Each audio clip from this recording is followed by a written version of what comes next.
Je vous remercie encore une fois d'être présent. Donc aujourd'hui, on est très heureux et heureuse à PSSP de réaccueillir Évangéline Masson-Diez, qui est docteur en sociologie à l'Université Paris-Créteil, rattachée au LIRTES et à l'Institut Convergence Migration. Euh, Aisling Elie, qui est maîtresse de conférences en sciences politiques au laboratoire Triangle et à l'Université de Saint-Étienne, ainsi que Lola Bultel, qui est doctorante en sociologie au Crespa Laptop de l'Université Paris 8 et qui travaille aussi avec l'Université Panthéon d'Athènes. Avant de commencer, je vais vous donner la parole à Anne Bory, qui est responsable du Philanthropy and Social Sciences Programme, qui va nous parler d'une petite annonce à propos d'un numéro spécial. Je lui laisse la parole tout de suite. Merci Rémi, bonjour à toutes et tous. Euh, et donc effectivement, on profite de ce dernier séminaire de l'année pour vous rappeler ou vous informer d'un appel à articles que vous n'avez peut-être pas vu passer pour sociologie pratique autour des professionnalités philanthropiques. Je viens de le mettre en document attaché dans le chat. Il est sur les réseaux sociaux de PSSP. On l'a diffusé sur des listes de sociologie et de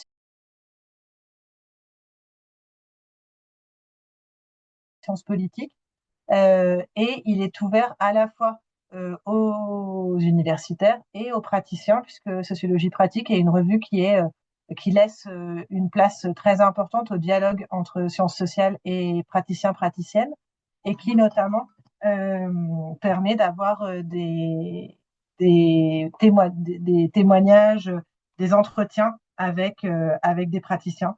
Donc voilà, n'hésitez pas, regardez cet appel. L'idée, c'est de réfléchir sur la profession de grant maker, pour le dire comme ça, ou sur ceux et celles qui font profession d'attribuer des fonds philanthropiques au monde associatif et de s'interroger sur ce groupe professionnel, la formation de ceux et celles qui l'exercent, leur relation avec le monde associatif, leur trajectoire, etc. Donc, et leur pratique. Voilà, n'hésitez pas à répondre à cet appel. On sera très heureux avec Nicolas Duvou de pouvoir vous lire et échanger. Donc, il y a du temps, c'est jusqu'au 15 octobre qu'on attend les intentions d'articles. Donc voilà, je laisse la parole à Rémi pour reprendre le fil et bonne séance à tous et toutes. Sur le casque, hein. Mais, merci, merci Anne. Alors, je vais maintenant laisser la parole à Évangéline, Ashlyn et Lola, qui ont déjà partagé leurs écrans. Si vous avez des difficultés à voir leur partage d'écran, normalement, il peut s'afficher sur un second onglet. La dernière modification de Zoom fait que c'est pas forcément évident de trouver la présentation, mais elles l'ont bien partagée. Elles vont présenter pendant à peu près 45 minutes les résultats de leurs enquêtes qui sont encore en cours. Et on aura ensuite un temps d'échange d'à peu près 45 minutes, fonction du temps qui nous reste jusqu'à 18h30 pour qu'on puisse échanger autour de ces travaux. Évangéline, Acheline, Lola, je vous laisse la parole. Bonjour. Donc cette communication est portée par nous trois. Merci Rémi de nous avoir introduits dans le cadre du programme de recherche Philex, financé par l'Institut Convergence Migration, qui vise à dresser un état des lieux de l'engagement philanthropique autour des questions de l'exil. Ce programme réunit 7 chercheurs et chercheuses et coordonné par Aisling et moi-même, ainsi que Synergie Migration. Après 2015, on a observé une augmentation du nombre de fondations qui s'engagent sur les questions de l'exil, ainsi qu'une hausse des financements. Cette dynamique s'est accompagnée d'un fléchage de certains fonds spécifiquement dédiés à cette cause, ce qu'on pourrait appeler une forme de migrantisation des financements philanthropiques, pour reprendre les termes de la note d'Aymeric Rogier pour l'IFRI en 2021, et une réorganisation de la hiérarchie des causes. Malgré cette dynamique, le sujet reste encore très conflictuel, surtout dans un contexte politique marqué par la montée des extrêmes droites et par un durcissement du discours gouvernemental, tant au niveau national qu'européen. Dans ce climat, certaines fondations commencent à fermer ou à camoufler leurs actions sur ces questions, en France et à l'échelle européenne. Il semble donc exister une forme d'évitement ou de frilosité, peut-être liée à un risque réputationnel croissant. C'est à partir de là que nous nous sommes posé la question: comment l'engagement philanthropique a-t-il évolué dans le champ de l'exil et de la migration entre 2015 et 2025? Notre démarche est à la fois empirique et collaborative. Elle s'appuie sur la mobilisation de lectures, de travaux scientifiques, mais aussi de l'expérience des membres de notre groupe en lien avec les acteurs du secteur. Concrètement, il s'agissait premièrement de cartographier les fondations engagées sur ces questions et deuxièmement d'identifier des fondations représentatives pour mieux comprendre les choix stratégiques, les formes d'intervention et les tensions auxquelles elles faisaient face. Notre méthodologie repose sur la cartographie d'une quarantaine de fondations et fonds de dotation, croisés à une grille de 19 critères. En outre, nous avons réalisé 7 entretiens qualitatifs en binôme et récolté 9 questionnaires complétés en ligne. Les données sont encore en construction, mais permettent déjà de dégager des tendances. Et nous avons aussi mobilisé des données issues du réseau de Synergie Migration. Les premiers constats que je peux vous partager en introduction sont, premièrement, un point non surprenant, c'est l'hétérogénéité du champ dont on parle, tant du point de vue des statuts juridiques. Pour notre simple panel, nous avions une FRUP abritante, une FRUP non abritante, 4 fondations sous égide, un fonds de dotation, des fondations familiales et des fondations d'entreprise, et une hétérogénéité aussi des capacités financières, qu'il s'agisse de la capacité financière totale des structures philanthropiques, allant de 700 000 euros à 40 millions d'euros, et des montants des aides attribuées aux projets ou aux associations, de 5 000 à environ 300 000 euros. 9 fondations sur les 11 étudiées ont initié un soutien au projet d'exil après 2015, 2 seulement avec un axe spécifique exil, et une fondation créée après 2015 dont l'objet est exclusivement le soutien à l'exil. La majorité donc passe plutôt par des thématiques plus larges, le logement, l'éducation, la précarité, la sécurité des femmes ou autres, avec un fléchage implicite vers des publics exilés, par souvent des logiques de soutien reposant sur des critères de vulnérabilité. Très vite, il s'est posé la question de la définition et de la lisibilité de ce champ. Effectivement, nous avons été confrontés à une difficulté de définition, c'est-à-dire qu'est-ce que le champ des migrations pour les fondations? Ce champ, pour ces dernières, va de l'asile à l'exil, de l'aide d'urgence à l'accompagnement vers le logement, par exemple. Ça croise donc une variété de statuts administratifs et de domaines d'intervention aux dimensions plus ou moins militantes et aux postures politiques diverses. En outre, beaucoup d'acteurs philanthropiques interviennent dans ce champ sans jamais le nommer explicitement.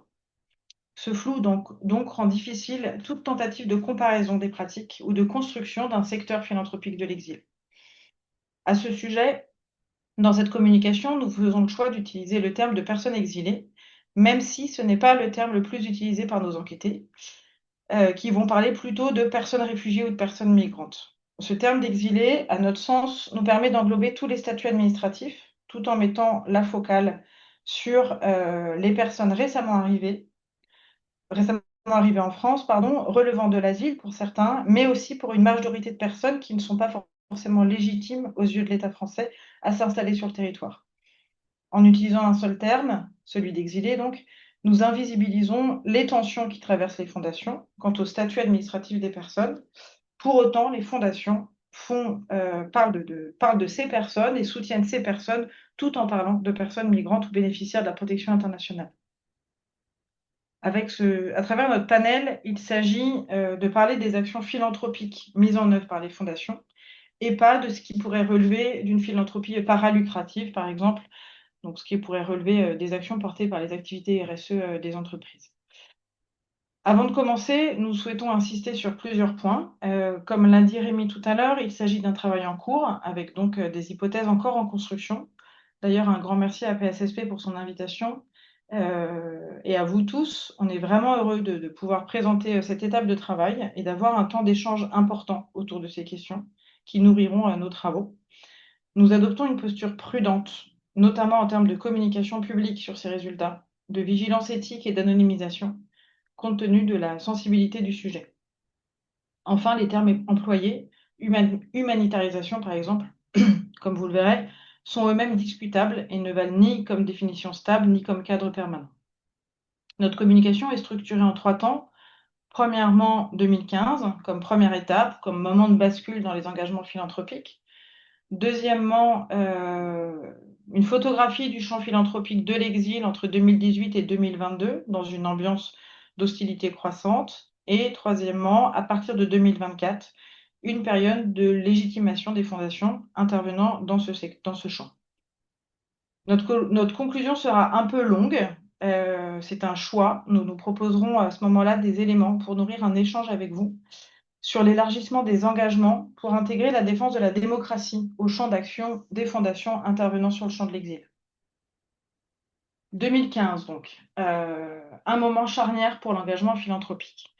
2015 constitue effectivement un moment charnière, un tournant à la fois médiatique, politique et émotionnel sur le sujet migratoire. Ce qu'on appelle souvent la crise migratoire, en tout cas ce qui s'est donné à voir certains événements aux frontières de l'Europe, déclenche une forte médiatisation, une mobilisation collective et un mouvement de solidarité, tant institutionnel qu'informel. À ce titre, la forte présence du sujet migratoire dans les médias, dans la vie quotidienne, que ce soit la vie physique ou la vie numérique, ainsi que la pénétration des personnes migrantes dans le quotidien, surtout en ville où elles s'installent parfois dans des campements, crée un sentiment de proximité. Ce sentiment a encouragé l'engagement des élites et des entreprises, comme ont pu le montrer Nardi et Youssef Truc dans un article en 2022. Pour les fondations d'entreprises, les rencontres franco-allemandes d'Évian en 2015 marquent aussi un tournant.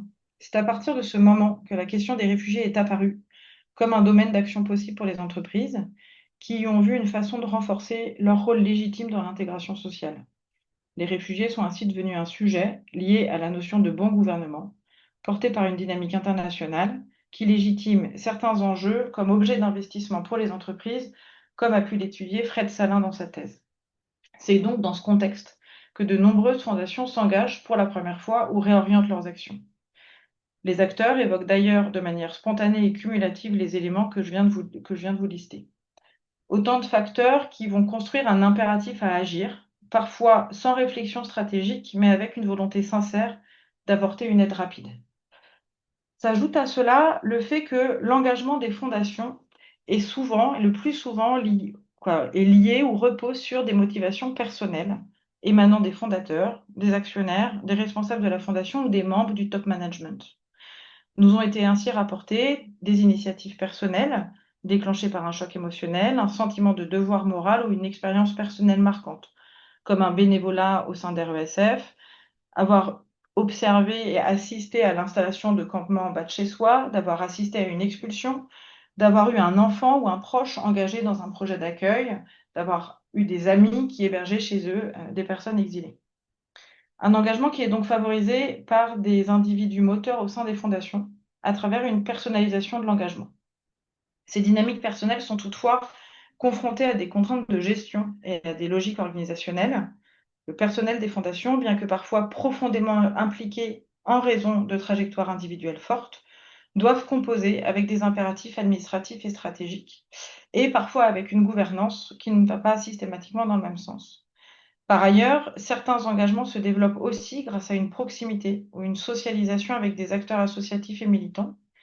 Il s'agit de cas marginaux, mais révélateurs, où les formes d'engagement peuvent diverger. On pense entre autres à une fondation, une structure philanthropique, qui a une posture politique subversive et un héritage contestataire, et une autre, sur une approche caritative plus traditionnelle, mais également marquée par une implication personnelle très forte. À partir de là, en 2015, trois types de positionnement des fondations se dessinent. Premièrement, des structures philanthropiques qui vont faire le choix de création de portfolios spécifiques migration, avec un axe volontaire et visible ex nihilo. Voilà. Et je vous rappelle, comme on le disait tout à l'heure, qu'une seule fondation s'est créée exclusivement sur ce champ après 2015. Deuxièmement, l'intégration de la thématique migration au sein de thématiques préexistantes, par exemple liées à la question de la jeunesse, de la pauvreté ou des quartiers prioritaires, dans une logique élargie d'inclusion des publics. Troisièmement, un soutien indirect, plus généraliste, en tout cas à partir d'un positionnement généraliste. Deux choses qu'on peut relever sur ce soutien indirect généraliste. Premièrement, un soutien indirect qui souvent est contraint ou renforcé en tout cas par une une sollicitation accrue des acteurs et une augmentation des sollicitations et des montants due à l'évolution de l'écosystème de la prise en charge en France et à l'augmentation des besoins et des sollicitations par les associations. Donc, quelque part, des structures philanthropiques ont été rattrapées par les demandes du terrain. Et aussi, un autre point qu'on peut soulever, ce soutien indirect peut conduire à une non-migrantisation de l'action. On répond aux besoins des acteurs soutenus sans adopter explicitement un langage ou la catégorie migrant. D'ailleurs, un élément central de ces engagements est l'adoption d'un registre humanitaire des actions philanthropiques, notamment du côté de fondations d'entreprises interrogées. On entend ici humanitaire au sens donné à ce terme par Didier Fassin, c'est-à-dire un dispositif moral et politique qui soulage et protège les corps en danger, mais reproduit des asymétries, et qui remplace une réponse politique par une réponse émotionnelle ou compassionnelle. Il s'agit donc d'une entrée marquée par l'émotion, la compassion et l'urgence. Et l'action philanthropique s'inscrit alors dans une logique de charité, répondant à la vulnérabilité supposée des exilés, à leurs besoins essentiels, mais sans interroger les causes structurelles d'immigration, ni questionner les enjeux politiques de la migration ou les capacités des personnes. Ce mouvement est d'ailleurs souvent présenté comme spontané, mais il s'inscrit en réalité dans une tension récurrente du secteur philanthropique, un balancier entre urgence et structuration, entre émotionnel et stratégie, une dynamique d'ailleurs qui se redonnera à voir au moment de la guerre en Ukraine, point sur lequel nous reviendrons plus tard. On retrouve ici ce qui peut être appelé la dimension morale du capitalisme, pour reprendre les mots de Mangoé. La philanthropie, elle agit alors à la frontière entre générosité et légitimation d'un ordre social inégalitaire. En conséquence, à partir de 2015, les migrations deviennent un objet distinct, souvent dissocié des enjeux de pauvreté ou d'exclusion sociale, intégré au registre de la crise et de l'effort exceptionnel. On note d'ailleurs une nouvelle terminologie dans le discours des fondations et des entreprises, comme ailleurs dans les débats publics et politiques, avec l'apparition du label migrant ou du label réfugié, avec une charge émotionnelle qui parfois relève des tensions politiques. Le registre de l'urgence humanitaire qui domine à partir de 2015 permet de faire de la présence d'exilés sur le territoire une question avant tout pragmatique. Les enjeux plus globaux et donc plus politiques des migrations sont laissés de côté. Il ne s'agit pas d'agir pour ou contre un plus grand contrôle des migrations aux frontières, ni même de se positionner quant à la légitimité des personnes exilées à s'installer en France. Il s'agit uniquement de protéger des personnes vulnérables pour un grand nombre à la rue. Pour autant, les limites récurrentes des politiques d'hébergement et d'asile portées par l'État, notamment l'inadaptation de leur budget à la situation post-2015, freinent l'action des associations de terrain qui restent très largement débordées.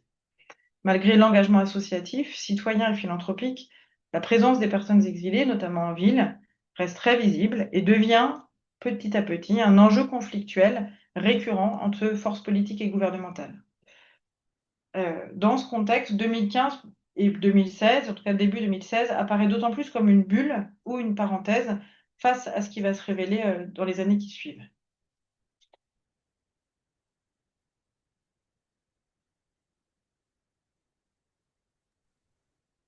Dans la deuxième partie de cette communication, on va donc désormais se pencher sur l'évolution des positions et des stratégies des fondations investies dans le champ de l'exil, et plus précisément, en contexte d'hostilité croissante face aux migrations, sur leur gestion du risque réputationnel. Donc, il nous paraît possible d'abord d'affirmer que si 2015 correspond bien à une période d'augmentation des engagements philanthropiques, c'est aussi donc une bulle dans le processus de légitimation de la cause des exilés. Depuis 2015 et notamment depuis 2018, on observe un tassement et des difficultés à intervenir de manière ouverte en soutien aux personnes exilées, sauf d'une part avec une approche d'ultra-vulnérabilité pour certains publics, et d'autre part avec des dispositifs et des modalités d'intervention qui sont perçus comme les plus acceptables. Je vais bien sûr y revenir. Le cas français s'inscrit alors dans une dynamique européenne, d'après l'expérience et les dires de nos enquêtés. Juste une remarque, pourquoi est-ce qu'on retient ici 2018? Parce que 2018, c'est la nouvelle, avant les suivantes, loi asile et migration qui durcit les choses et annonce donc d'autres lois dans la même perspective. Puis 2020, ce sera le début du nouveau pacte migration-asile au niveau européen. Donc, on n'est pas dans un changement brusque, mais on a toute une série d'éléments qui illustrent un changement de contexte progressif. Je vais justement revenir sur ces éléments de contexte et puis analyser ces effets sur les stratégies et modalités d'engagement des fondations étudiées. Le contexte après 2015, donc, et surtout à partir de 2018, se caractérise à nos yeux par une hostilité croissante face aux migrations, une hostilité qui a de nombreux ressorts ou de nombreuses sources. Des événements d'abord, comme évoqué à la fin de la partie 1, hein, les campements, leurs évacuations souvent sous tension et leur retour, puis les attentats. Dès 2015, en réalité, avec Charlie Hebdo en janvier, le Bataclan en novembre, avec très probablement un poids déjà, un potentiel en tout cas, sur les niveaux de dons et d'engagement des philantropes, même pendant cette période de tournant. Et puis surtout depuis, des attentats perpétrés par des individus directement assimilés aux populations exilées, comme à Villeurbanne par exemple. Mais aux sources de cette hostilité, on trouve également plusieurs processus hein, qui sont rapportés dans le PowerPoint. D'abord, une stigmatisation médiatique, elle aussi croissante, avec une distinction implicite, mais aussi de plus en plus explicite, quasi systématique, entre ce que seraient des bons et des mauvais migrants ou des bons et des mauvais exilés. Ensuite, on a un durcissement des politiques migratoires à l'échelle nationale comme à l'échelle européenne. Troisièmement, on a la montée en puissance des extrêmes droites. Et là, il est à noter que, bien sûr, ni le durcissement des politiques migratoires, ni la montée des extrêmes droites hein, ne sont des phénomènes nouveaux ni même récents. En revanche, ils ont, selon nous en tout cas, passé des caps importants en France, comme en Europe et à l'échelle internationale. Et surtout, ils sont dans tous les esprits, notamment dans celui de nos enquêtés hein, qui y font systématiquement référence. Enfin, il y a le contexte de guerre en Ukraine comme à Gaza, avec eh bien, non seulement le fait que la hiérarchie des enjeux migratoires change de manière classique, mais aussi l'arrivée et l'installation de personnes non européennes qui n'est plus perçue comme une urgence humanitaire, contrairement à l'accueil perçu comme temporaire des Ukrainiens, à l'aide à l'Ukraine, voire aux autres pays européens accueillant plus d'Ukrainiens que la France, ou encore à l'aide aux habitants de Gaza. Tous ces éléments nous ont amenés à nous demander si l'hostilité croissante face aux migrations ne conduit pas en fait à une progressive démigrantisation de l'action philanthropique. En effet, dans le nouveau contexte qui se dessine, hein, pour la majorité des membres de fondations rencontrés, la migration, et notamment l'arrivée de personnes au statut incertain, tout particulièrement dans les villes françaises, n'est plus l'urgence humanitaire qu'elle était en 2015. Elle redevient l'objet de conflits politiques de plus en plus forts, elle est dissociée de l'émotion. Agir auprès des personnes en exil, ce n'est plus seulement agir pour des personnes comme naturellement en danger de vie ou de mort sur le territoire français, mais aussi, c'est aussi prendre position dans des conflits d'idées et de représentation, positives ou négatives, concernant les migrations. L'aide aux exilés reprend donc un caractère plus politique. Les conséquences de la guerre en Ukraine nous semblent alors un bon contre-exemple de cette évolution qu'elle révèle au final d'autant mieux. En 2022, donc avec la guerre en Ukraine et le déplacement massif d'Ukrainiens sous protection temporaire qu'elle entraîne, se prolongent et se réactivent des logiques d'urgence, mais en les légitimant au nom d'une migration de proximité. Dès lors, la réponse philanthropique à cette guerre peut être analysée comme un cas de démigrantisation de l'action, dans le sens où les bénéficiaires sont vus comme semblables, européens, avant d'être autres et migrants. On a deux petits extraits d'entretien qui illustrent ce point. Hein. Deux employés de fondation qui reviennent sur l'arrivée d'Ukrainiens en France, notamment pour souligner que accueillir ces exilés-là n'est pas clivant. Et ces deux personnes nous disent donc non, c'est pas des migrants, c'est des réfugiés, ou non, c'est pas des migrants, c'est des exilés. Donc tout se passe bien. Ce nouveau contexte a donc des conséquences directes sur les fondations que nous avons rencontrées, qui se trouvent mises en difficulté quant à leur positionnement sur l'exil. On a regroupé ces conséquences en 4 groupes. D'abord, en termes de discours, on a observé un évitement du sujet, une volonté de ne pas ethniciser l'approche et l'action des fondations. Donc, un évitement verbal, les membres des fondations parlent plus facilement des personnes ukrainiennes en migration, voire des migrations ukrainiennes en Europe plutôt qu'en France. Ils évitent même souvent de parler des autres types de migration, tout particulièrement de l'enjeu de leur contrôle versus de leurs apports potentiels. Ces membres de fondation expriment alors une crainte de stigmatisation de leurs actions, à savoir des programmes et des associations financées, et finalement une crainte des baisses de dons, qu'elles dépendent de dons individuels ou d'appels à générosité publique, comme de gros donateurs. Les fondations d'entreprise craignent aussi que l'image de l'entreprise dont elles dépendent ne se trouve ternie et leur capacité d'action ou leur budget finalement réduit. Ces membres de fondation, ils expriment aussi, parfois très explicitement, leurs craintes suite à des menaces proférées par des supporters des extrêmes droites ou encore des risques de dénonciation et d'assignation. Si j'apparais pro-migrant, je serais considérée comme d'extrême gauche, par exemple. Deuxième type de conséquence, en termes de portfolio, cette fois-ci, ou de domaine d'intervention des fondations, certaines fondations ferment ou camouflent les portfolios les plus explicitement et ou les plus directement liés aux enjeux migratoires.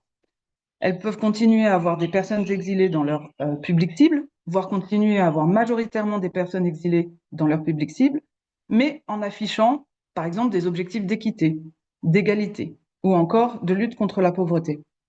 Elles cherchent alors à éviter les conflits, voire les contestations de leurs objectifs et interventions. De fait, quand on s'attache au soutien des exilés, on s'attaque en effet très vite aux politiques migratoires telles qu'elles sont menées aujourd'hui. D'après nos entretiens, fermer ou camoufler un domaine d'intervention se veut uniquement un ajustement d'image, même si cet ajustement d'image n'est pas sans aucune répercussion sur les actions soutenues. On y reviendra dans la partie 3, mais je peux par exemple mentionner ici le fait que une fondation abritante nous dit clairement les actions les plus militantes, on va les laisser aux fondations abritées plutôt que de les prendre en charge nous-mêmes. Troisième type de conséquence, en termes d'actions et de programmes soutenus, certaines fondations vont lisser leurs actions, alors au sens où elles cherchent à les rendre les plus conformes possibles au discours dominant sur l'immigration et aux bonnes manières d'aider les personnes en exil. D'abord, elles interviennent directement auprès de personnes migrantes non européennes, mais par exemple à l'échelle de territoires spécifiques. Donc c'est le territoire qui va apparaître en premier lieu et non les personnes migrantes non européennes.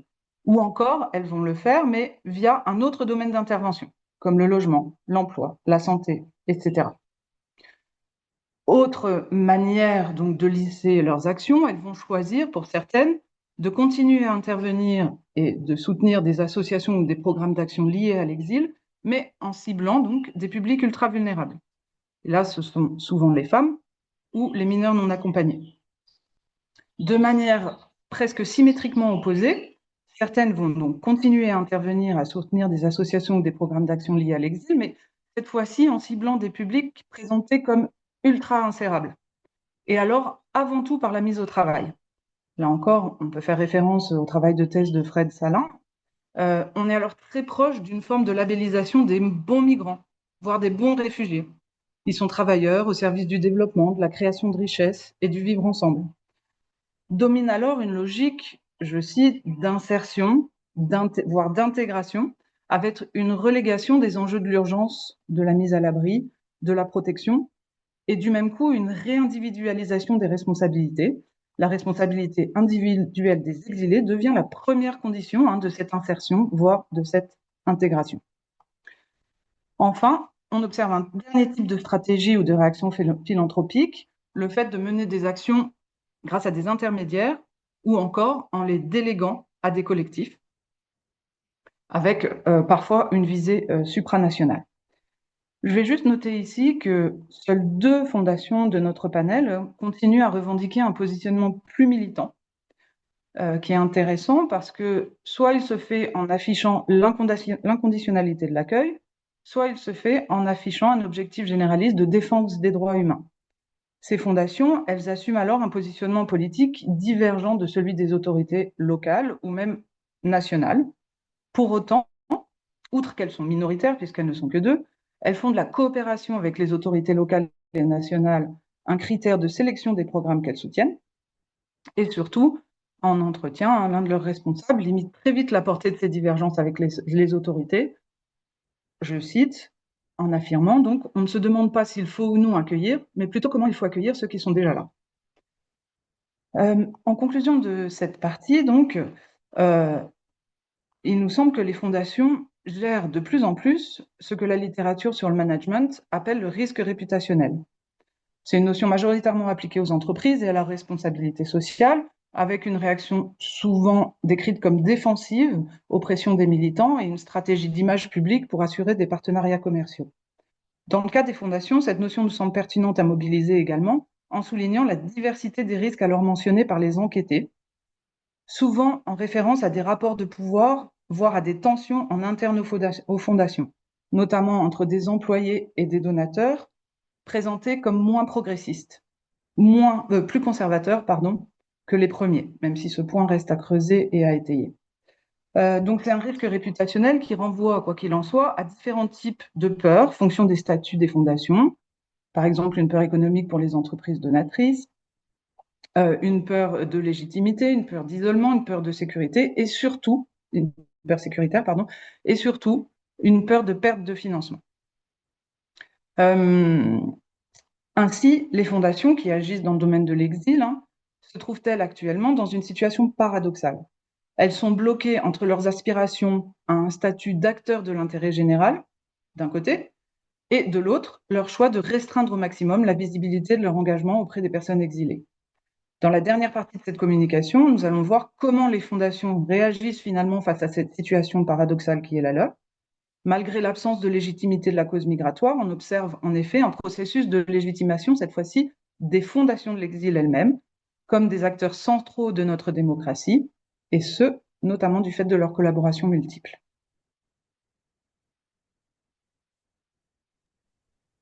Comme vient de l'introduire Aisling, donc on va passer à la troisième partie qui s'intitule Fondation et construction de champs quand l'exil mène à la démocratie. Donc comme ça a été souligné par Nicolas Duvou lors du dernier PSSP, la philanthropie en France devient un élément de contexte. C'est-à-dire ce qu'on entend par là, c'est quelque chose c'est un sujet qui évoque plus de choses à un plus grand nombre de personnes et qui fait l'objet d'intérêts scientifiques croissants en France. Donc c'est un élément de contexte, mais de quel contexte? C'est ce qu'on a voulu aller voir dans cette partie-là, où on s'intéresse aux évolutions plus récentes, voire en cours, des fondations qui interviennent sur l'exil et qui élargissent leur champ d'action aujourd'hui à la défense de la démocratie.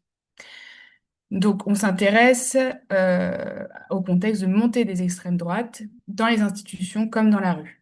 Ce qu'on peut noter déjà, c'est qu'il y a une partie du champ philanthropique qui se mobilise désormais pour promouvoir une idéologie raciste, sous couvert de liberté, de bien commun, de souci de l'autre, et que ces acteurs philanthropiques ont fait de la guerre contre les personnes exilées un de leurs porte-étendards.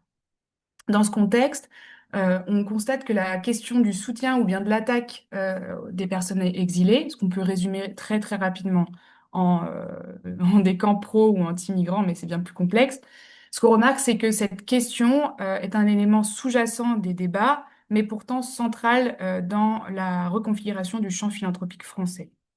Ce qui ressort donc de nos entretiens avec les fondations déjà impliquées sur l'exil depuis au moins 2015, c'est qu'une partie d'entre elles investissent particulièrement ce nouveau champ de défense de la démocratie, aussi de l'état de droit ou encore des libertés associatives. Cet élargissement de l'action à la démocratie donc voilà, c'est un élargissement, mais dans certains cas, c'est aussi un déplacement de manière marginale, mais ce qui est ressorti de nos entretiens, c'est que ça peut être aussi des philanthropes qui ne veulent plus couvrir explicitement la thématique de l'exil, mais plutôt préférer celle de démocratie. Donc, ce qu'on se demande aussi, c'est que même si ça ne mène pas cet élargissement à la démocratie à automatiquement une réduction des financements pour les acteurs de l'exil, est-ce que ça ne va pas quand même participer à la réduction de leur capacité financière? Ce contexte nous a amené à plusieurs questions. Déjà, comment penser ces positionnements ou repositionnements des acteurs philanthropiques de l'exil ou sur la démocratie? En quoi le sujet de l'exil peut être un révélateur de ce nouveau contexte? Et enfin, quel impact de cet engagement sur la démocratie, sur le rôle des fondations en tant qu'actrices politiques et particulièrement face à l'État qui est un des acteurs politiques les plus puissants? On peut passer à la prochaine slide. Merci. Donc évidemment, la question de la démocratie en lien avec les fondations, qui plus est mobilisée sur l'exil, n'est pas nouvelle. On a le cas de Open Society en Europe, on a le cas des fondations états-uniennes, particulièrement après l'élection de Trump, et aussi d'ailleurs la montée des extrêmes droites n'est pas non plus nouvelle, elle s'est faite au fur et à mesure des années. Cependant, ce qui est ressorti de nos entretiens avec les fondations dans le champ de l'exil, c'est qu'elles identifient 2024 et précisément les élections législatives de 2024 en France comme le déclencheur de leur réflexion, voire de leur engagement pour la démocratie. Ces réactions, on les interprète comme une bonne illustration du rôle politique, du rôle d'influence politique des fondations dans la société. Un rôle qui n'est pas spécifique ni à l'exil ni à la démocratie, ça traverse toutes les périodes historiques ou pratiques philanthropiques institutionnelles. Et c'est ce qu'on nomme dans les sciences sociales la construction de champs organisationnels. Pour le dire plus simplement, c'est que les fondations sont des actrices d'influence politique, car elles influencent le cadrage des problématiques sociales, les modes d'intervention, soit des associations, certaines fois des mouvements sociaux, mais aussi des pouvoirs publics. Ainsi, elles fédèrent donc les acteurs qui peuvent avoir des profils assez différents autour d'un objectif commun qu'elles désignent et elles construisent le cadre de référence de ces réseaux, c'est-à-dire les valeurs, les imaginaires partagés, les logiques. Évidemment, dans la réalité, ce qui vient d'être décrit est bien plus nuancé et beaucoup moins vertical, mais c'est un modèle de compréhension. Ce qu'on a repéré dans nos entretiens, c'est trois grandes modalités d'action de construction de champs des fondations de l'exil pour la démocratie. Merci. Ouais. La première, c'est le cadrage des financements, le choix de cadrage des financements, la sélection des acteurs financés. Et la deuxième, c'est l'accompagnement de ces associations, de ces acteurs, qu'elles soient liées par le financement ou non. Il y a aussi des actions de formation, de soutien structurel qu'on peut appeler capacity building qui est proposé. Et donc, sur notre terrain, ça se traduit par l'adaptation du soutien apporté par les fondations aux associations. Par exemple, avec les aider à faire plus de plaidoyer, les aider à se professionnaliser, à avoir plus de postes à pourvoir.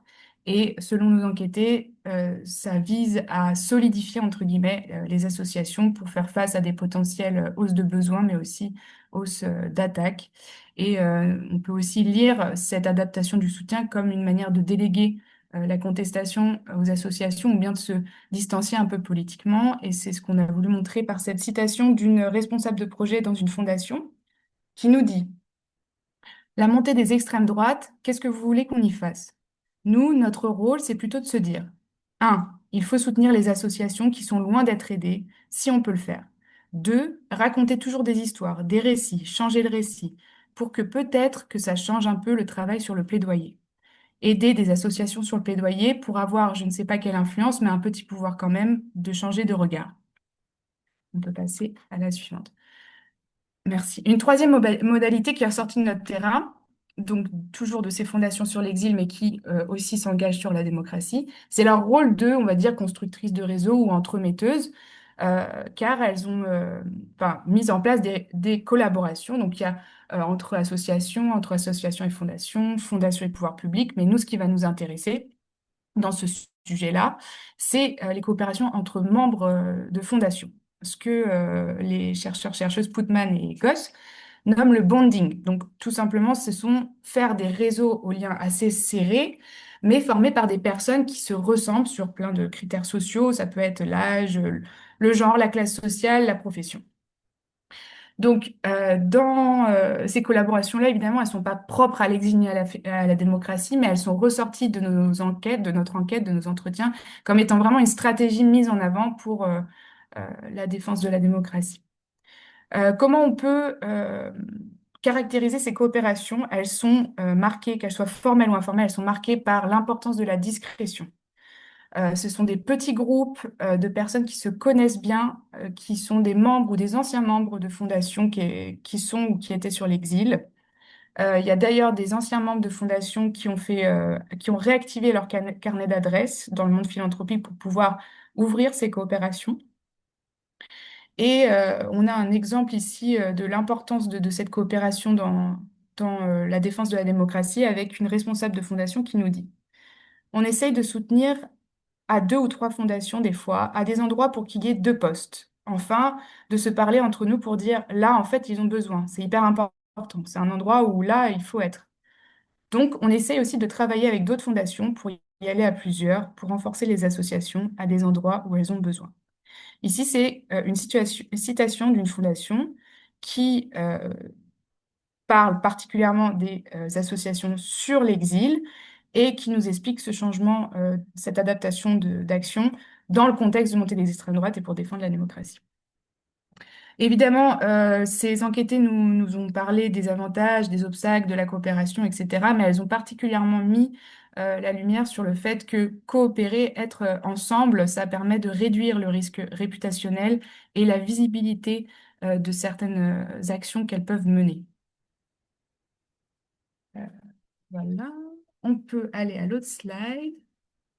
Un dernier point qu'on voulait aborder avec vous dans cette partie qui paraît peut-être un petit peu décousu, mais ça nous a paru vraiment important. C'est un point qui a été abordé plutôt sur l'engagement sur l'exil, mais on a voulu voilà, la connecter avec la démocratie parce que ça nous paraissait faire sens. C'est la question du rapport des fondations à l'État. Donc, les fondations, on vient de le présenter, ce sont des actrices politiques, mais elles sont tout de même régulées ou voire facilitées par l'État. Et elles ne peuvent être comprises que dans leur relation avec l'État, particulièrement sur notre sujet de l'exil, où ce sont des questions qui relèvent hautement des États-nations et des gouvernements. Ce qui est ressorti des entretiens, c'est voilà, il y a des rapports différents, mais au-delà de ça, la règle générale qui est ressortie, c'est l'ambiguïté qu'il y a dans les rapports entre fondation et État. Donc on a l'ambiguïté entre d'un côté une distance revendiquée, c'est-à-dire le chacun garde sa place, de l'autre des formes de compétition et de distinction, d'ailleurs sur des terrains d'action des fois similaires avec l'État. Encore une autre chose, c'est la complémentarité, voire la collaboration qui peut exister avec l'État. Donc, on a même des exemples de prise de conseil de l'État auprès de fondations. Et enfin, on nous a aussi mentionné la dépendance des fondations, évidemment, au cadre fixé par le législateur et le régime de défiscalisation du don décidé par l'État. Pourquoi on a voulu aborder ça? C'est parce que même si ce rapport à l'État n'est pas spécifique aux enjeux d'exil ou de démocratie, ça nous a amené des questions euh, spécifiques qui sont est-il possible dans cet engagement pour la démocratie que les fondations qui sont sur l'exil occupent des positions plus contestataires face à l'État, plus contestataires que ce qu'elles ont occupé dans le champ d'exil? Et enfin, quelle marge de manœuvre réelle aurait-elle face à l'État dans cet engagement pour la démocratie? Après cette longue partie, on peut arriver donc à une grande ouverture qu'on vous propose, mais c'était un choix parce que, comme vous le savez, donc c'est un travail en cours qu'on mène et ce qui nous intéresse énormément, c'est la discussion avec vous. Cette ouverture, elle commence par une question. Défendre la démocratie, est-ce que c'est un paradoxe philanthropique? Pour cela, on se base principalement sur l'ouvrage dirigé par Sylvain Lefebvre et Anne Monnier, et le rapport qui a été rédigé par Nicolas Duvaux et Sylvain Lefebvre pour l'Observatoire de la philanthropie de la Fondation de France. Quand on parle de lien entre philanthropie et démocratie, il y a toute une partie de recherche en sciences sociales qui apporte une analyse assez critique, appuyant plutôt sur le déficit démocratique ou sur le rôle des fondations dans la reproduction des inégalités.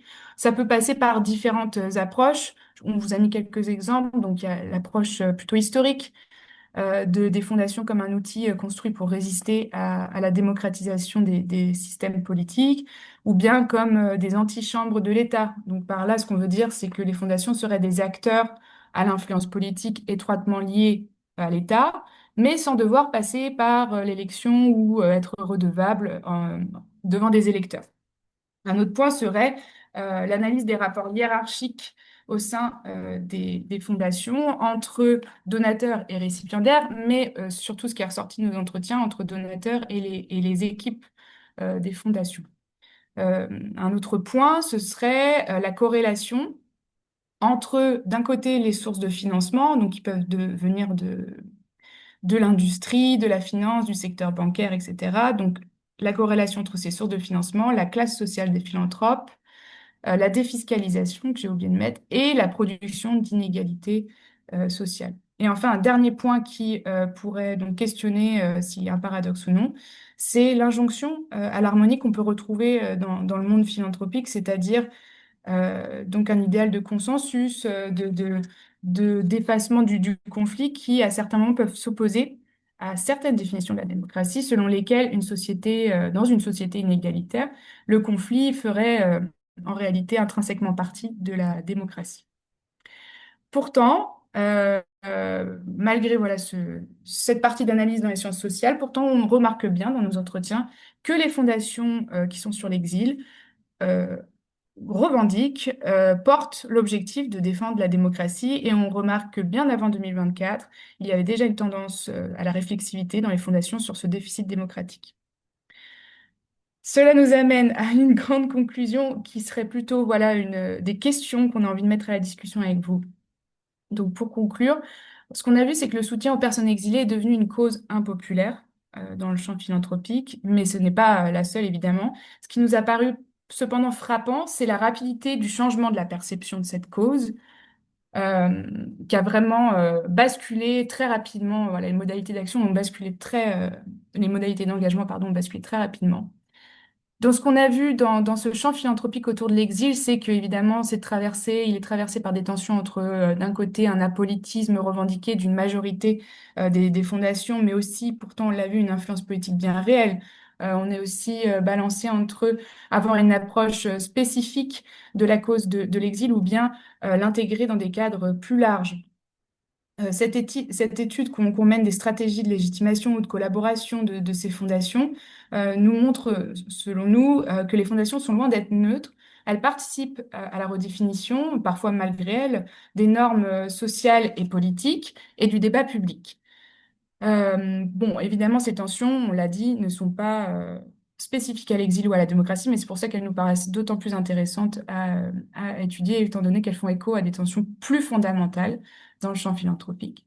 Et pour finir, de manière un peu philosophique, pour nous, voilà, le soutien aux personnes exilées dans le champ philanthropique devient un révélateur.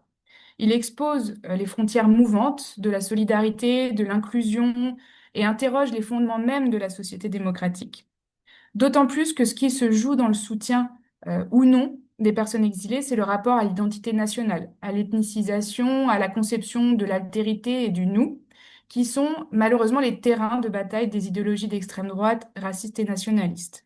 Tout cela nous amène à des enjeux très concrets et des questions qu'on voulait vous adresser, qui sont: faut-il thématiser la cause des exilés ou bien l'intégrer à des politiques plus généralistes?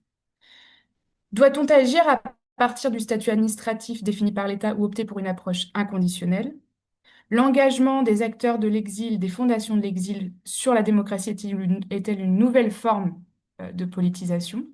Ou bien rejoutons des tensions historiques de la philanthropie autour d'un côté reproduction d'un système d'inégalité et objectif de résolution de causes systémiques des problèmes sociaux? Étant donné aussi le fonctionnement non démocratique d'une partie du champ philanthropique, quelle est la réelle capacité des fondations à défendre la démocratie? Comment vont se positionner face aux nouveaux conflits politiques à venir les fondations? Et ici, on entend particulièrement les équipes des fondations, même s'il y a aussi les conseils d'administration. Et pour finir, les questions du traitement des personnes exilées, plus précisément du racisme dont elles font l'objet, seront-elles nommées comme telles et mises en avant comme un révélateur de dynamique politique plus large? Voilà, si ces réflexions résonnent avec vos propres travaux, avec vos terrains, nous serions ravis d'élargir notre panel. Et si vous voulez supporter, c'est très anglais, soutenir notre recherche, nous serions ravis d'échanger avec vous. Merci beaucoup de votre écoute. Merci beaucoup à vous trois pour cette magnifique présentation avec beaucoup d'informations aussi. Vous m'aviez dit que c'était des travaux en cours, mais il y a déjà beaucoup de résultats et tout. C'est hyper riche. Je vais pas parler plus longtemps et directement laisser la voix à la salle. Si des personnes souhaitent se manifester, elles peuvent prendre le micro. On est en petit comité, donc ça permet au moins de faciliter les échanges ou lever la main pour qu'on puisse organiser un tour de parole. Est-ce que des personnes souhaitent poser des questions Et Rémi, on peut préciser aussi qu'on a nos collègues qui sont dans la salle. On a au moins deux de nos collègues du groupe Philex. D'accord. Est-ce que des personnes souhaitent se manifester? Sinon, moi, j'ai quelques questions peut-être. C'est toujours la première question la plus dure. Après, ça peut ouvrir un peu la salle.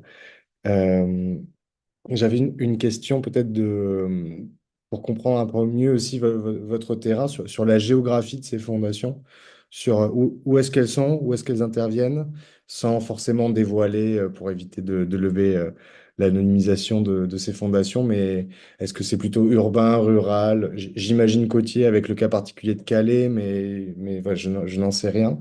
Donc ça, c'est peut-être une première question, c'est où est-ce qu'elles sont, ces fondations? Et la seconde, c'était à propos de cette question de la montée de l'extrême droite. Je pense que dans le APSSP, c'est une question qui est travaillée régulièrement, ou en tout cas qui revient aussi souvent dans le séminaire. Quels était le positionnement en fait de certaines fondations réactionnaires? Si elles prenaient position, on voit monter depuis assez récemment des fondations réactionnaires. Est-ce qu'elles interviennent directement sur ces questions-là ou est-ce qu'elles les délaissent totalement? Elles n'en parlent pas du tout. Savoir si elles avaient un peu pris position ou si vous aviez lu des choses à ce sujet.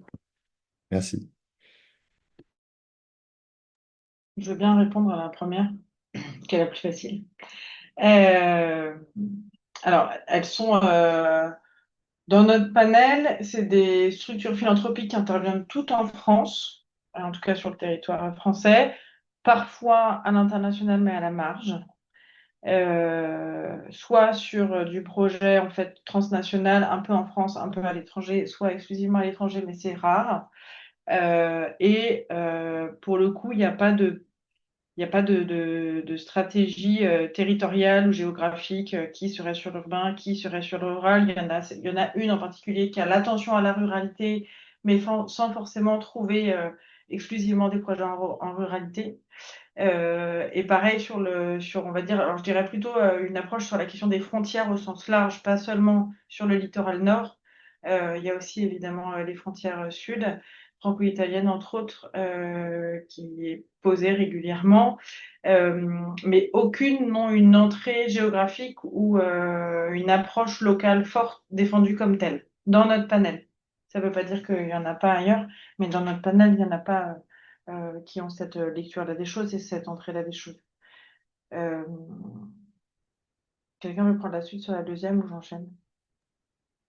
Bah, tu veux, vous me complétez? Mhm. Évidemment, quand on pensait acteur philanthropique réactionnaire, évidemment, on pense au grand exemple de la Fondation du bien commun, où le discours du fondateur est clair sur ce qu'il appelle la remigration. Mais justement, ce qu'on aimerait bien, ce qui a été mentionné, c'est qu'il faudrait enquêter ces acteurs-là et on espère qu'il y a des initiatives puisque on suppose bien, je pense que il y a pas qu'un acteur, qu'il y a forcément quelque chose autour. En tout cas, ça crée un sujet et ça crée une corrélation entre l'idée de philanthropie et l'idée de anti-migration, ou moi je dirais racisme. Qu'est-ce que vous voulez compléter? Non, non, c'est très bien. On s'est posé la question de les inclure, mais pour le moment, ça nous paraissait nous déplacer aussi.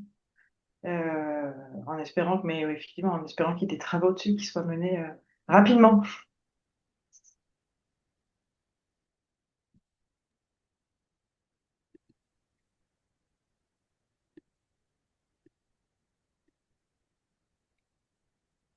Est-ce que dans la salle, des personnes...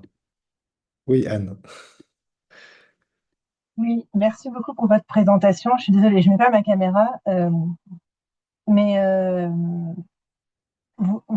sur l'ensemble de la présentation, donc c'est très intéressant comme vous montrez comment est-ce que un certain nombre de fondations passent de l'intervention auprès des exilés et par ailleurs avec des effets de vocabulaire sur exil, migrants, étrangers, qui sont variables et peut-être sur lesquels ça vous dira de développer un peu plus. Est-ce qu'il y a des effets clivants entre fondations euh, sur l'usage d'un vocable plutôt que d'un autre? Est-ce qu'il y a des enjeux de définition? Enfin voilà, est-ce qu'il y a un enjeu à ce qu'il y ait une définition ou un terme commun ou au contraire, est-ce que du coup, ça fluctue en fonction de à qui on s'adresse? Voilà. Bon, est-ce que vous pouvez développer un peu plus autour de ça?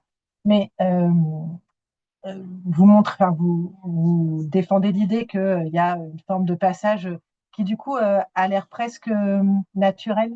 Je le dis volontairement comme ça, mal, euh, de l'exil à la démocratie. Euh, mais il me semble qu'il y a dans le champ philanthropique des fondations, dans le champ philanthropique et dans le champ politique, des acteurs qui se présentent comme des défenseurs de la démocratie, mais qui du coup la défendent depuis une défense du pluralisme politique et donc y compris depuis une défense de la liberté d'expression qui peut donner lieu à rendre libres tous les discours, y compris les discours hostiles aux immigrés. Et donc, du coup, est-ce que il y a, enfin, voilà, il me semble que ceux et celles que vous avez rencontrés défendent une conception particulière de la démocratie, en tous les cas, euh, peut-être une définition qui associe démocratie et progressisme, pour le dire comme ça, qui n'est pas une définition totalement consensuelle, ou en tous les cas qui réunit autour d'elle une partie du champ politique, mais qui n'est pas complètement majoritaire aujourd'hui. Euh, voilà. Enfin, du coup, est-ce que c'est est-ce que c'est de l'exil à la démocratie ou est-ce que c'est de l'exil à une acception progressiste de ce qui fait société? Euh, et est-ce que du coup vous arrivez à ce résumé, enfin, à le résumer ou oui, à utiliser le terme plus large de démocratie parce que vous pensez surtout euh, à une réaction, enfin vous êtes surtout centré sur des positionnements qui se font face à une extrême droite qui apparaît comme antidémocratique, mais qui elle-même ne se définit pas comme ça. Bref, je suis désolée, je suis pas très claire, mais il me semble que euh, qu'il y a, qu'il y a probablement un intérêt ou qu'en tous les cas, les acteurs que vous étudiez ont bien du mal à revendiquer une forme de monopole sur ce que c'est la démocratie, parce que en face, ça revendique très fort aussi. Euh, donc voilà. Et par ailleurs, je me permets de dire que oui, effectivement, il y a un besoin d'enquête sur des pans de la philanthropie qui sont plutôt hostiles à la cause immigrée, pour le dire très largement, ou à la cause des étrangers, pour reprendre l'expression de Mathilde Pett. Euh, et à ma connaissance, il n'y a pas de travaux spécifiques. Euh, on est plusieurs à croiser ces pans-là de la philanthropie dans nos recherches sur la philanthropie familiale ou la philanthropie d'entreprise, mais plutôt sur la philanthropie familiale. Euh, donc, euh, donc voilà, mais effectivement, je pense qu'il y a là des enjeux d'enquête qui sont assez urgents. Merci. Je peux commencer si vous voulez. Alors, sur le vocabulaire mouvant, oui, à tel point que ça devient même compliqué de de qualifier le type de mouvance et les manières éventuelles de se répartir des catégories. Après, nous, ce qui nous a marqué dans les entretiens sur lesquels on s'est appuyé, hein, surtout, mais de manière assez classique en fait. Hein, à ce titre-là, les acteurs philanthropiques sont pas très différents d'une partie des acteurs politiques, voire d'une partie des acteurs associatifs. C'est que on va utiliser beaucoup la catégorie de réfugiés sans forcément préciser qu'en réalité d'autres personnes avec d'autres statuts sont prises en charge. Voilà, de manière classique aussi avec les acteurs politiques. Voilà, il y a certaines fondations qui vont nous dire, ben oui, nous, on est sur les réfugiés. Après, on regarde pas ce que font les associations. Voilà, donc moi j'ai plus l'impression d'un vocabulaire, enfin tout cas, je répondrai comme ça spontanément à la question. C'est plutôt un vocabulaire mouvant pour éviter de cliver qu'autre chose. Après, ben, on a une fondation qui, elle, revendique l'inconditionnalité, où là, c'est un vocabulaire, pour le coup, différent, mais il n'y en a qu'une. Ça, c'était pour la première question. Est-ce que je passe à la deuxième ou est-ce que vous voulez compléter? Ouais. Moi, je veux bien rajouter un point là-dessus. Je trouve que quoi, c'est aussi pour ça qu'on avait choisi la citation sur la double citation sur les Ukrainiens. C'est pas des migrants, c'est des réfugiés. C'est pas des migrants, c'est des exilés. Ça représente aussi bien aussi la non-maîtrise du vocable, qui est très révélateur. C'est-à-dire que hormis la structure dont vient de citer Ashling, qui a fait de l'inconditionnalité un peu son fer de lance, les autres maîtrisent pas en fait la diversité des statuts, en tout cas très confusément, s'en mêlent souvent les pinceaux sur ce que ça représente et donc utilisent presque un terme comme l'autre en se disant que s'ils utilisent réfugiés, c'est consensuel, mais parfois ils vont parler de personnes exilées, comme ils vont parler de personnes étrangères, de personnes migrantes. C'est très mouvant. C'est très mouvant et c'est majoritairement non maîtrisé, je trouve. Sauf quand on est sur des dispositifs d'accessibilité au travail. Et donc, la question du statut administratif joue sur les dispositifs d'accompagnement parce qu'il faut que ce soit des personnes qui soient avec titre de séjour permettant, entre guillemets, la mise au travail rapide ou en tout cas l'accompagnement, la formation et l'insertion professionnelle. C'est ce que j'allais rajouter, Évangéline, c'est bien démontré dans la thèse de Fred Salin, si vous voulez, et avec du coup la surreprésentation des fondations d'entreprise sur les réfugiés, puisque c'est des personnes au statut administratif qui les rendent employables.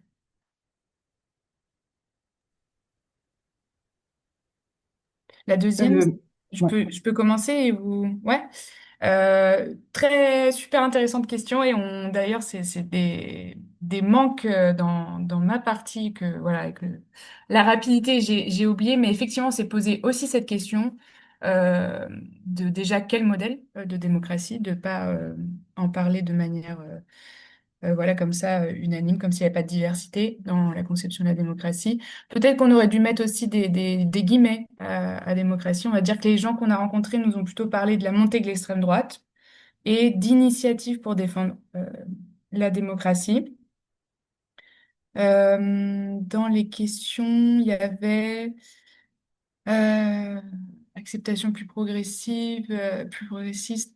Euh, ouais, nous, une des hypothèses, c'était aussi est-ce qu'il y a un lien qui se fait entre être engagé sur l'exil puis engagé sur la démocratie. Alors là où on n'a pas, peut-être pas, j'ai pas été claire, c'est que on voulait pas dire qu'il y avait vraiment un déplacement total des fondations de l'exil à la démocratie. C'est plutôt que ce qu'on a remarqué en passant par les fondations qui sont sur l'exil, c'est qu'elles vont aussi sur la démocratie aujourd'hui.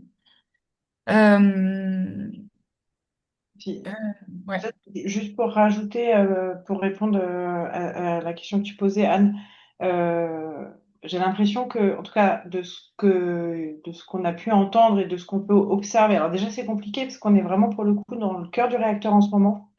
C'est-à-dire que le Fonds pour la démocratie, et ça c'est un événement public qui a été créé il y a quelques mois, euh, et donc, voilà, c'est pas partie de notre panel, mais en tout cas, c'est un événement, c'est-à-dire qu'on est vraiment en plein dedans, avec des réunions, des coalitions, des rencontres formelles, informelles qui se mettent doucement en place. Donc, voilà, dont tout le monde ne parle pas de la même manière, encore une fois. Effectivement, on aurait peut-être dû mettre des guillemets sur démocratie, je trouve ça très juste. Souvent, c'est associé à la question de la liberté associative. C'est-à-dire défendre la démocratie devrait permettre ou servirait la défense des libertés associatives avec une crainte sur la liberté des financements que pourrait, que la liberté qui serait maintenue ou non aux acteurs philanthropiques, entre autres avec aussi une mise en miroir de ce qui se joue aujourd'hui aux États-Unis.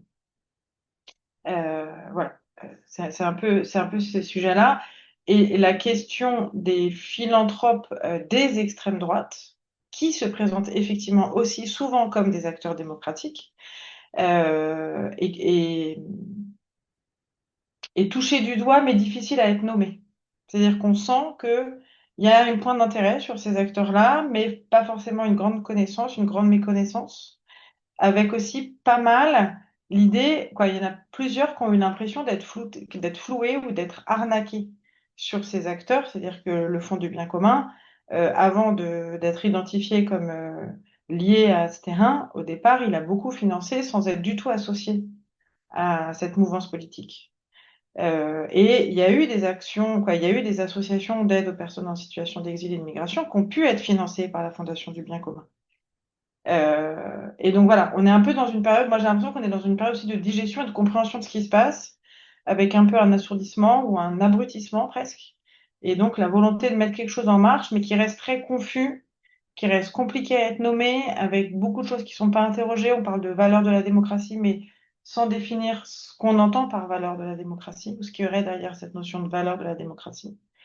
Voilà. Et d'ailleurs, si je peux me permettre, Evangeline, ça pose la question du mot valise.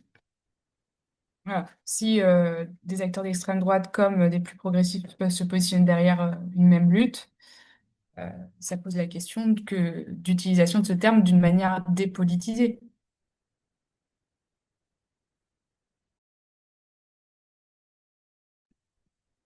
Mathieu, n'hésitez pas à prendre la parole. Oui, peut-être.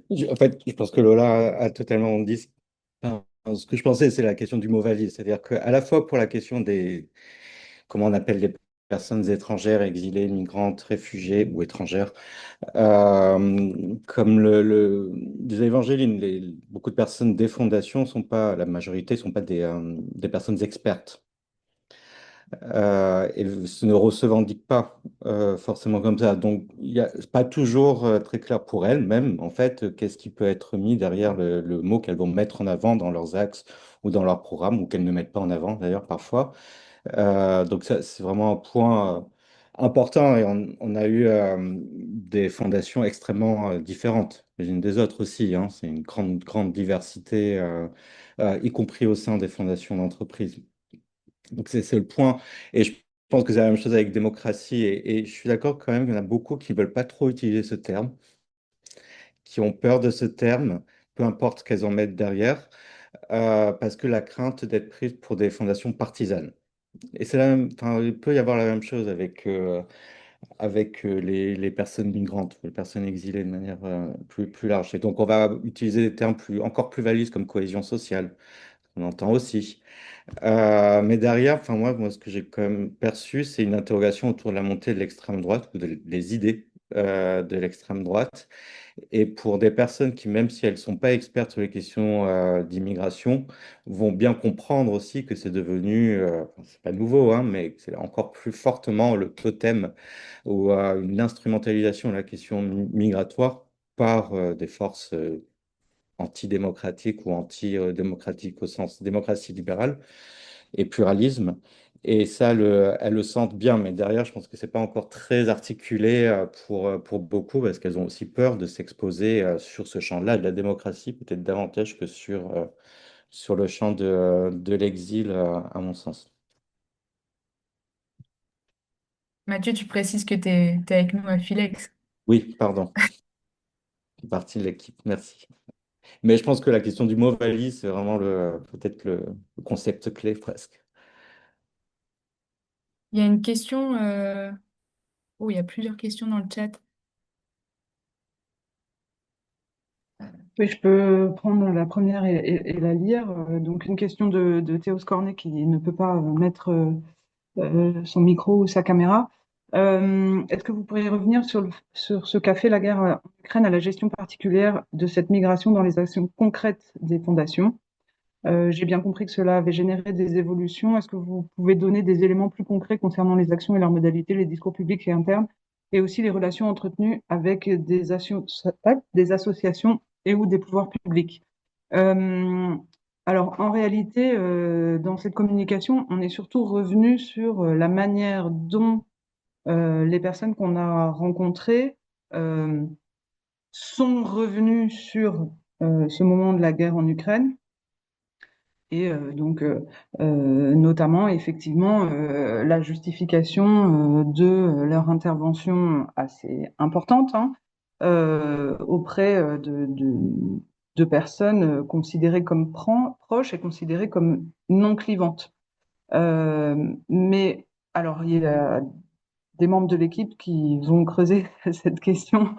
Mais pour l'instant, non, on n'est pas en mesure de préciser beaucoup les choses, si ce n'est que, voilà, quand elles parlent de ça, certaines nous racontent un peu, voilà, comment elles interviennent, notamment quand ce sont des fondations qui sont liées à des fondations locales dans d'autres pays, comment elles vont s'appuyer sur des collaborateurs de leur fondation, parfois aussi de leurs entreprises, comment concrètement elles sont intervenues du coup pour accueillir des personnes ukrainiennes, mais pas forcément en France. En tout cas, dans l'exemple que j'ai en tête, là, c'est pas forcément en France.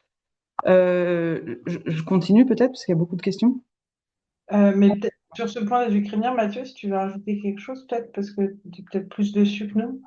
Oui, enfin, je pense qu'après, il y a une particularité pour l'ensemble des pays européens hein, de la question de l'accueil des déplacés d'Ukraine, si j'utilise le terme officiel. Euh, Y compris pour les fondations. Moi, j'ai aussi le sentiment qu'on est un peu en croisement entre la crise de 2015 qui a créé une émotion aussi en Europe et qui a pour beaucoup suscité cette première approche très humanitaire, comme ça a été dit aussi, hein, de la question de l'accueil des exilés et de la crise de Covid, en fait. Mais ce qu'il en reste aujourd'hui, à mon avis, pas grand-chose au sein des fondations et plus largement d'ailleurs en termes d'enseignement et de pratique. Je ne suis pas persuadé qu'il en reste grand-chose. Et comme l'a dit Aisling, en fait, les fondations sont beaucoup engagées, mais plutôt en Ukraine même et en Pologne ou dans les pays limitrophes. Ce qui était aussi quelque chose qui était vraiment géré comme une crise dite humanitaire, comme un tremblement de terre, avec l'activation de ce type de mécanisme en interne, en fait, de recherche de dons, enfin, de solliciter des dons du public et pour intervenir principalement quand même en Ukraine, Pologne et peut-être République tchèque aussi. Et peut-être juste pour ajouter sur la deuxième partie de la question, j'entends sur mon terrain parfois dans les médias qu'il y a une certaine lassitude parce qu'il y a un rejet des Ukrainiens aujourd'hui. Est-ce que ça se retrouve dans les fondations enquêtées? Je pense que c'est une question qui se pose pas, en tout cas qui n'est pas nommée comme telle parce qu'on n'est pas sur des temporalités longues de financement. C'est-à-dire qu'on a été sur du peut-être 2, 3 ans ou du très court terme parce qu'urgence humanitaire, avec des sommes assez conséquentes débloquées à destination parfois donc, d'associations ou de projets, effectivement en Ukraine, aux frontières de l'Ukraine euh, et à la marge en France. Mais donc, quoi, le temps étant pas très long et rarement reconduit plusieurs fois, la question de la lassitude ne se pose pas, à mon sens. En tout cas, elle n'apparaît pas dans les entretiens et dans nos observations du côté des philanthropes.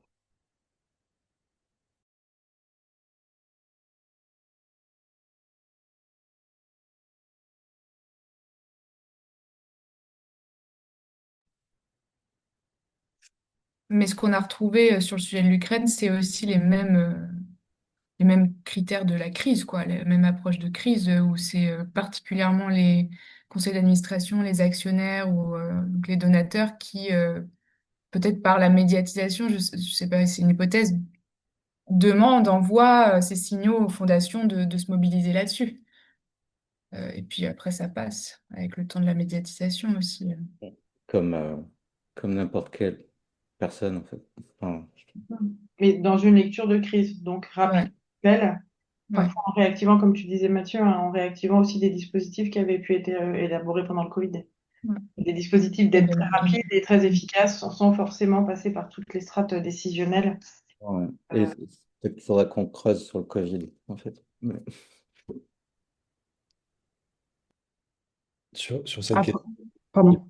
d'urgence, j'avais une petite question peut-être aussi pour poursuivre ce fil-là. Là, on a quand même parlé des modes de réaction des fondations, de comment distribuer rapidement de l'argent. Je me demandais si les dispositifs de levée de fonds étaient aussi comparables à d'autres dispositifs d'urgence qui sont mis régulièrement en place, que ce soit dans le cas de catastrophes naturelles, que ce soit dans le cas de la crise Covid, où on a vu des fondations travailler soit seul, soit ensemble en fait, à dépenser, à travailler beaucoup pour faire la levée de fonds. Est-ce que ces levées de fonds sur les questions d'exil sont, entre guillemets, payantes? Est-ce qu'elles amènent autant? Je sais que c'est peut-être compliqué de comparer juste si on compare les montants, mais comment elles travaillent cette dimension-là de la levée de fonds sur ces questions-là? Des appels aux dons, des... Alors, ce qui est compliqué, c'est que ça dépend beaucoup du statut de l'organisation philanthropique. Puisqu'on parlait de l'Ukraine, euh, par exemple, dans le cas de l'Ukraine, si on est dans le cadre d'une fondation d'entreprise, ben, c'est tout simplement la direction de l'entreprise qui considère que c'est une thématique importante et qui va allouer des fonds supplémentaires extrêmement importants, hein, et dédiés, fléchés sur cette question-là. Euh, Après, la question de la levée de fonds, si on passe à une fondation qui dépend davantage de dons individuels. Nous, ce qui nous a été surtout rapporté, c'est tous les éléments qui correspondent surtout à ce qu'on a évoqué dans la deuxième partie, mais c'est voilà, il faut qu'on fasse attention parce que nos donateurs ont plutôt tel ou tel profil et si on va trop loin sur les questions d'exil, euh, eh ben on risque de perdre des dons en fait. Euh, Après, on n'a pas, si on a une plus petite fondation qui elle parle plus de la difficulté de renouveler sa capacité d'investissement, etc. Mais c'est vrai que dans ce cas-là, on est face plutôt à des gros donateurs et donc à des discussions qui font pas l'objet de campagnes publiques ou qui sont vraiment des négociations en rang resserré auprès de personnes proches du même milieu avec lesquelles enfin, que les fondateurs vont essayer de convaincre, en fait. Euh, donc il y a des situations vraiment très différentes les unes des autres. Euh, mais ce qui est sûr, c'est que c'est à la fois les fondations les plus anciennes et les plus grosses, me semble-t-il, hein, tiennent des discours plutôt rassurants, voilà, sur leur capacité d'investissement et en même temps, elles reviennent toutes sur leur crainte de perte de dons liées à leur positionnement sur ces questions d'exil de manière générale, moins sur l'Ukraine. Et d'ailleurs, à ce sujet, il y a un point, il y a un point qui est étonnant, c'est qu'il y a vraiment cette crainte de baisse de dons, mais il n'y a aucun élément, quoi, il y a aucune étude et aucun élément quantitatif objectif, en tout cas qui objective cette crainte. Aucune association et aucune structure philanthropique n'a étudié l'effet réel, quoi, l'impact réel sur les dons d'un positionnement affiché sur la question de la migration. Ce serait peut-être d'ailleurs une étude intéressante à mener euh, sur qu'est-ce que ça fait de se positionner là-dessus. Mais c'est une crainte répétée, mais qui renvoie aujourd'hui, qui renvoie à rien de concret en tout cas. Ni étude niveau levée de fonds, ni étude sur. Voilà. Et ce qui est noté par contre, c'est que quand il y a un positionnement, des personnes vont écrire pour faire part du fait qu'ils retirent leurs dons. Donc que les anti en fait se révèlent, que ceux qui s'opposent se révèlent, mais il y a pas il y a pas de traitement de ceux qui arriveraient sur un positionnement identifié sur les questions migratoires.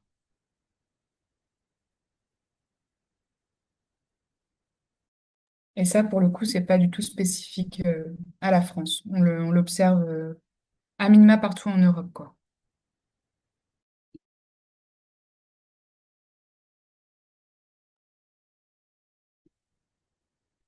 Est-ce qu'il y a d'autres questions dans la salle, éventuellement?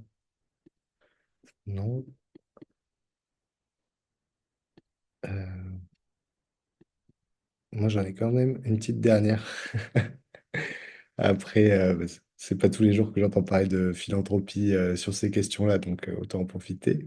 Euh, J'étais assez curieux ça a été un peu abordé par Anne Bory tout à l'heure, la question de la démocratie.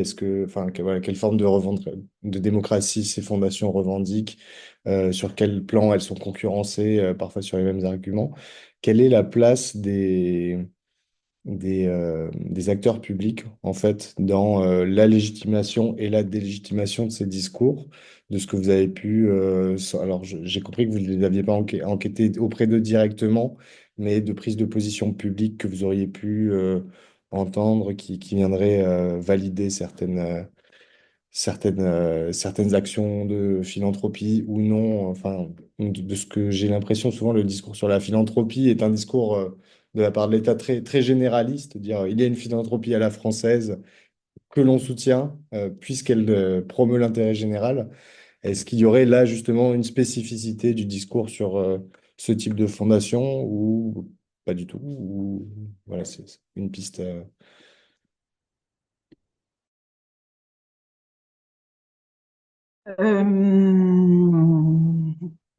Alors, c'est un petit peu compliqué de répondre parce que bon, on arrive aux limites de l'enquête collective là.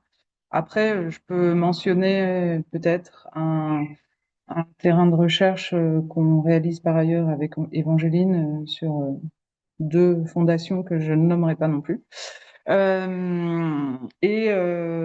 Où on voit que c'est, je ne sais pas si c'est une spécificité vraiment propre à l'exil, mais en tout cas, dans les deux cas, il y a donc effectivement le discours très généraliste des gouvernements successifs sur le fait que la philanthropie à la française doit être soutenue, qu'elle doit jouer. C'est quand même pas rien, hein. Et d'autant plus que ça leur laisse plein de liberté, de marge de manœuvre pour se positionner après de la manière qu'elles l'entendent. Mais il y a aussi en fait des relations très étroites avec des grands serviteurs de l'État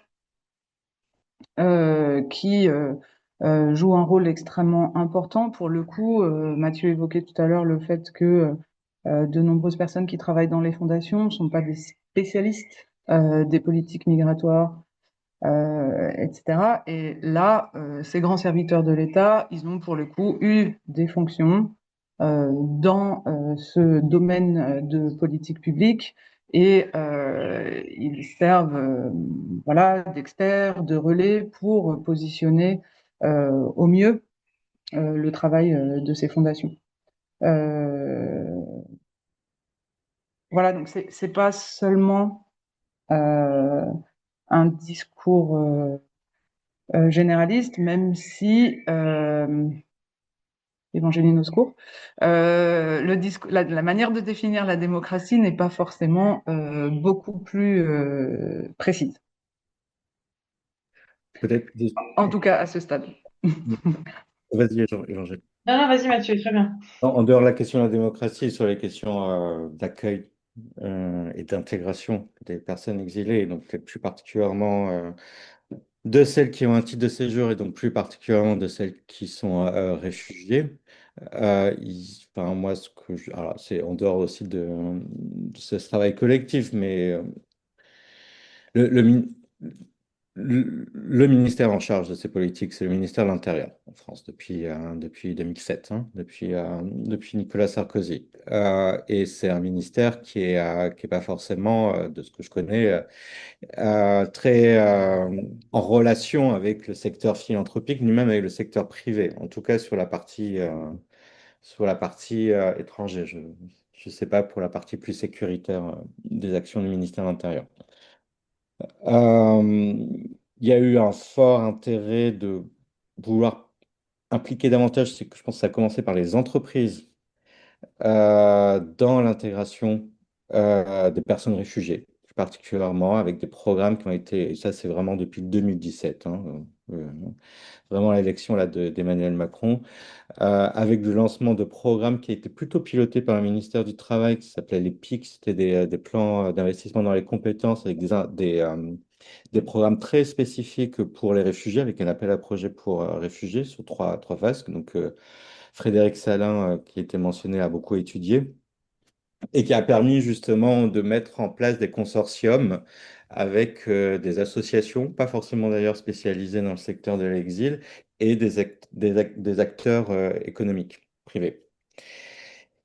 Sur les fondations, c'est plus compliqué. Ils sont intéressés, particulièrement en ce moment avec les fortes réductions des subventions, particulièrement sur l'intégration des réfugiés, hein, c'est pas depuis 2025, c'est depuis 2024, et donc ils cherchent aussi des acteurs privés pour financer ou cofinancer, parce que les financements de l'État sont jamais à 100%, des associations. Mais là, on est sur des fonctionnements qui sont encore plus différents. Enfin, déjà, entre fondations, entre elles, c'est très différent, mais entre le fonctionnement de l'État avec appel à projet annuel et tous les critères qu'il faut remplir et les fondations, on n'est pas aligné, y compris pour les fondations qui vont être uniquement sur l'insertion professionnelle des réfugiés. Et je sens qu'elles sont, bien sûr, en volonté d'échanger avec les pouvoirs publics, mais pas non plus que les pouvoirs publics leur disent ce qu'elles doivent faire. Et je pense que là, on arrive à une limite, et là, j'entends de plusieurs acteurs plutôt privés, mais parfois aussi du ministère de l'Intérieur, qui voudraient que les fondations financent ça et ça et ça, et elles veulent garder quand même la main sur ce qu'elles financent. Je peux y aller, Évangéline, ou tu voulais dire? Non, non, je continue encore, hein. Ouais, c'est ce qu'on a vu quand même dans nos entretiens aussi, c'est qu'il y a des espaces informels, je sais pas si formels, mais de discussion, d'échange, d'interconnaissance quand même entre les fondations. Alors, est-ce que c'est spécifique à leur action sur l'exil? Je ne sais pas. Mais voilà, de membres de fondations, par exemple, avec des préfets, avec des maires. euh, Même si voilà, ces fondations vont, par exemple, prendre un positionnement de dire qu'elles ne sont pas politiques, entendues comme elles n'ont pas de lien avec des partis politiques, mais elles vont avoir, oui, des échanges. Et on a même eu, voilà, bon, je l'avais cité en anecdote, mais on a eu quand même aussi des cas où c'est l'État qui vient prendre conseil auprès des fondations. Euh, c'est un cas qui est ressorti de l'entretien, mais peut-être que l'État n'a pas un discours, voilà, un discours très généraliste et précise pas l'exil, mais en tout cas les fondations qui sont sur l'exil ont des liens euh, avec des représentants d'État. Euh, En fait, le seul point que je voulais préciser, mais c'est ce que tu as dit, c'est qu'en fait, aussi, ça dépend comment on définit, quoi. Qu'est-ce qu'on met derrière l'étiquette État? C'est toujours la même chose. C'est-à-dire que sur du cofinancement national pour des personnes sans droit ni titre ou de l'accompagnement croisé, on va dire, fondation, État, au sens ministère, il n'y a rien. Mais des représentants des autorités au niveau local, maire, département, il y a quand même pas mal de croisements dans les faits. Et ensuite, il y a effectivement des personnalités locales, parfois issues, euh, euh, représentants de l'État ou de l'autorité ou élus, qui vont avoir une place j'ai envie de dire, de passeur, de médiateur, d'interlocuteur à la croisée de tout ça. Mais qui est, juste précision, c'est peut-être pour ça qu'on marche sur des œufs en essayant de répondre, parce que c'est encore plus invisibilisé que le reste. Et il y a une vraie stratégie à cacher ça. Quand on parle, encore une fois, alors là je parle vraiment des personnes sans droit ni titre avec une attention à l'inconditionnalité, en mettant de côté les dispositifs pour les personnes statutaire sur une stratégie d'intégration, d'insertion, d'accompagnement vers l'emploi. Pour le reste, c'est vraiment invisibilisé parce qu'il y a une crainte permanente que ce soit montré du doigt ou que ce soit dénoncé ou que ce soit rendu visible. Après, du coup, ce que je peux ajouter, c'est que là, c'est aussi dans une autre recherche, mais en passant pas par les fondations, mais par les collectivités locales, pour le coup, elles, pour certaines, elles revendiquent attendre des fondations qu'elles puissent jouer un rôle de financeur un peu alternatif, justement sur des projets dont elles savent que l'État ne va pas les financer, et notamment parce que les publics cibles ne sont pas ceux légitimés par l'État.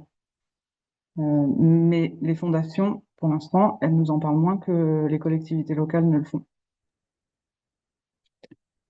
Très bien. Je vous propose que l'on conclue avec ces mots. Il est 18h35. C'était passionnant. Je peux que vous remercier toutes les trois, Évangéline, Ashline et Lola. Euh, on a très hâte de éventuellement vous entendre l'année prochaine pour une dernière étape de ce cycle Philanthropie et Exil pour continuer à suivre l'avancée de vos travaux. Nous, c'était aussi le dernier cycle pour cette année. Le cycle de l'année prochaine est en construction, mais si vous suivez nos réseaux, vous aurez très bientôt les informations, qui va être une année sûrement assez productive en termes de travaux de recherche sur la philanthropie, on l'espère. Donc, merci à toutes et tous et à très bientôt, à l'année prochaine. Merci Rémi. Au revoir. Merci, au revoir.